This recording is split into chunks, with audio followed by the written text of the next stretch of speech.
Tariki ya 5 z'ukwezi kwa karindwi 2025, ibi ni ibyemezo by'inama y'abaminisitiri tugiye gusomera hamwe, aho ibi byemezo biri buze kugira ingaruka zigiye zitandukanye by'umwihariko ku bashoferi ndetse n'abatwazi b'imodokari nini batize segonderi, barangije pirimeri gusa. Ibi ngibi biragaragaza yuko mu gihugu cy'u Rwanda bafite impinduka nyinshi bari gushaka guhindura, by'umwihariko abantu bize babona akazi. Ikindi ngo abantu batize benshi buriya ngo bari mu bantu bateza impanuka zigiye zitandukanye mu mihanda. Gusa iki kibazo gishobora kuba kitari buze koroha kubera ko abantu benshi batwara amamodokari ntabwo bigeze biga segonderi ngo bayirangize, barigaga bagera mu wa gatatu bakavamo bagahita bigira kwiga imyuga cyangwa se bakajya kwiga gutwara izo modokari, abo bihiriye bakibonera akazi mu makampani agiye atandukanye. Ariko leta y'u Rwanda ngo irifuza ko abatwara amamodokari bose bakabaye barize segonderi cyangwa se barangije kwiga na za kaminuza, ngo kugira ngo babashe kuba bakumira impanuka nyinshi zigiye zitandukanye zibera mu mihanda hirya no hino mu gihugu cy'u Rwanda. Mbanje kuguhereza ikaze kuri YouTube channel kugira ngo twinjire mu byemezo by'iyi nama y'abaminisitiri, aho batangiye guporopoza ko nubwo batarabishyira mu bikorwa ko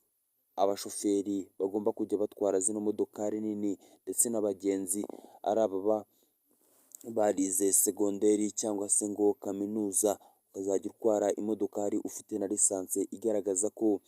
wize segonderi cyangwa se kaminuza, nabyo bikajya muri bimwe mu byangombwa bizajya biranga umushoferi. Ibi ngibi ntabwo biremezwa neza, gusa bishobora kuba biri buze kuza gushyirwa mu bikorwa bidatinze, kubera ko iyo ikintu gitangiye guporopozwa buriya kiba cyanaje, kubera ko iyo hano mu gihugu cy'u Rwanda ibintu byinshi biri guhindagurika, hari n'ibindi byinshi bigenda bihindagurika kubera impamvu nyinshi ziba zigiye zitandukanye.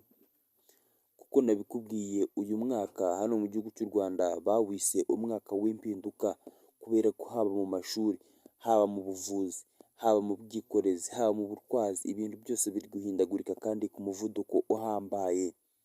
Ni ukuvuga ko rero binameze muri uwo mujyo n'abashoferi nabo babagezeho, aho biri guteganywa kuko abashoferi batize segonderi, kaminuza batwara imodokari z'amakampani ndetse n'izindi modokari nyinshi zigiye zitandukanye zitwara abagenzi, zishobora kuba zigiye gukurwa mu mihanda, atari uko arizo zigiye, ahubwo abazitwaraga bagakurwa mu mihanda zigashakirwa abandi bize, kubera ko ngo abantu batwara imodokari batarize bateza impanuka nyinshi zigiye zitandukanye. Mbere na mbere ibi ngibi ngo byanatewe n'impanuka yabaye i Rusizi, aho abanyeshuri baba bari gutaha batwawe n'umushoferi, imodokari yabo igakora impanuka, bigaga mu Gishoma 8 bagahita bapfa bitunguranye, abandi nabo bakaremba cyane ku buryo ngo benshi tuvugana babaye ba kajoriti bakiri kwa muganga batazi n'igihe bazatahira. Ikindi bafatiye urundi rugero ku mpanuka yabaye muri Nyungwe, aho abanyeshuri bari batwawe n'umushoferi utarize, bamurakaje imodokari ayiroha mu mugezi wa Nyabarongo, ari abanyeshuri barababura ndetse n'iyo modokari barayibura. Gusa udukoresho twari turimo twohereza amajwi kuri kampani y'imodoka ya Tripartite, bari bumvishe uburyo abo banyeshuri bari bagiye batuka uwo mushoferi, ndetse umushoferi nawe bigatangira kumurakaza, bikaba byaraje kubaviramo kurohwa mu ruzi rwa Nyabarongo, bose bakahaburira ubuzima ndetse nawe atisize. Iki ngiki rero kikaba ari kimwe mu bikorwa byagaragaje ko abashoferi batize batagomba gutwara imodokari zitwara abagenzi, akaba ariyo mpamvu bitegura kuba babihindura, abize imodokari barize badafite akazi akaba aribo bagomba gutangira kujya batwara abagenzi hirya no hino mu gihugu cy'u Rwanda. Ibi ngibi rero bikaba bimeze nk'ibintu bije gutuma abatarize batwara imodokari babura umugati,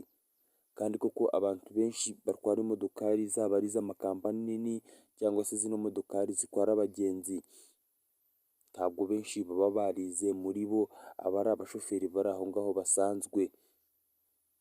Iryo ngiryo niryo tangazo ryasohotse